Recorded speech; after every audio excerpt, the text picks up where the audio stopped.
Hey everyone, Edward here as usual at Windows Report, and today we're gonna explore the best apps for color correcting your images in 2024. So without further ado, let's just jump right in.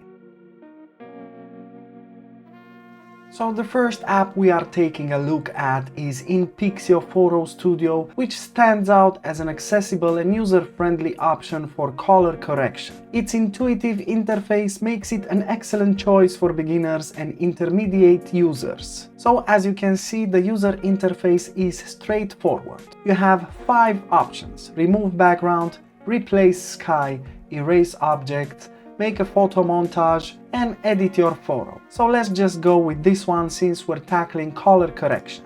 Now I'm gonna choose an image. This is a standard guitar image, which can be useful because you need something simple to test the color correction abilities of an app. So let's just open up this image, and as you can see, you already have the auto correction option. If you toggle this on, you can see the difference. It looks a bit more dark, but this is not something that I was thinking about as a result. Further than that, you also have certain filters with different colors and stuff like this. We can just turn off auto correction and just go to the tools in order to make manual adjustments. So in the adjustments section, you have a slider for temperature, which can make your photo warmer or colder depending on your preference. I usually prefer warm tones, so maybe something like this could work out because we are having a wooden guitar. As well, you can increase the exposure to make it a bit more bright, and you can play with the shadows if you want the shadows to be very predominant or if you want it to be more lit up.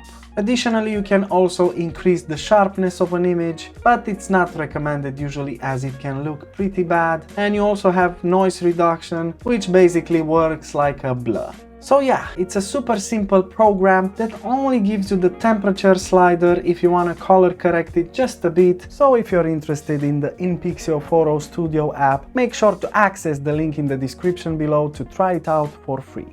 And the next option is Adobe Photoshop, which is the industry standard for a reason. It offers an incredibly detailed and sophisticated set of tools for color correction. Professionals and advanced users will appreciate the control they get by the various features like curves, levels, and color balance. Another great feature is that Photoshop also supports RAW files, enabling high-quality detailed color correction. So let's just give it a try.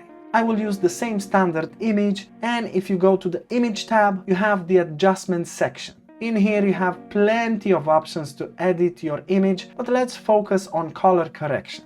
We can try a bit of exposure to increase the overall light in the image. So let's just slide it just a bit. Now this should be fine, maybe it's a bit too burned out. Okay, maybe something like this. Then we can go once again to Image, Adjustments, and Color Balance. This is one of the staples of color correction in Photoshop. So let's click on this, and you have plenty of options in here. Color levels between cyan and red, magenta and green, yellow and blue, which give you a more detailed control than in the inPixio application. Let's say, for example, if we turn on the blue levels, as you can see, you already get a different tint for the image, maybe a bit of magenta and increased red.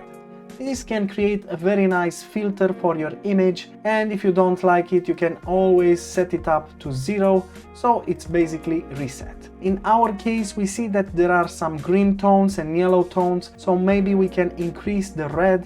Then depending on our taste, we can go towards blue or yellow. But once again, as you can see, this is a wooden guitar, so yellow works better. We can also slide towards magenta to make it look a bit more retro. And we can also play with the tone balance because this is only a setting for mid-tones. If we go towards shadows, we can also play with the shadows to make the shadows bluish or greenish, and as well the highlights, which can also change the colors for the highlights. As you can see, there's plenty of options. If we toggle on the preview, you can see the difference. This is more lively, more up to the current state. Okay, besides this, we have plenty of other options like auto tone, auto contrast, and auto color. Besides this, you can play with curves, vibrance, hue, and saturation if you want to maybe change the overall color of the image. As you can see, it looks a bit psychedelic, but that's up to you. there's plenty of options you can play with. Even though Photoshop seems a bit more complex, you have a wide range of possibilities. So make sure to test it out by accessing the link in the description below. And lastly, I'll show you Photos, which is the basic Photos app in Windows 11. While primarily being a photo viewing tool, this also includes basic color correction capabilities. It's a great option for quick, straightforward edits. Users can easily adjust the light and color in their images with sliders controlling brightness, contrast, highlights, shadows, warmth, and saturation. But note that you will not get advanced options like in inPixio or Photoshop, but it's simple and easy to use. So let's just try it out. I'll right-click the image that I have on my desktop and then hover over Open With and choose Photos. Now in here on the top side, you have an option called Edit Image. You can also press on Ctrl.E if you want to, but let's just click on Edit Image. And from here on, it's super simple. You can crop your image if you want, you can retouch it, but let's just play with the adjustment option. As you can see, plenty of simple options like brightness to increase the brightness of your image, contrast to increase the contrast and make it more alive and sharp, and the color section, which involves saturation. As you can see, it's very simple to use the slider, and also warmth to make your image warmer or colder depending on your taste, and as well a tint, which seems to be going from a green tone to a purple magenta tone. And that's it, like it's super simple. You can also play with other options like background, removing your background, maybe using retouch to clean any unnecessary spots, and maybe some basic filters if you don't want to play too much with adjustments, you don't have time, this is perfect. As you can see, the Photos app is very simple to use and straightforward. You don't need to do many things and you can get great results even with this free option. So what's your take on them? Make sure to leave a comment in the section below, and if this video helped you, hit the like button and subscribe to our channel for more quality content. Thanks for watching.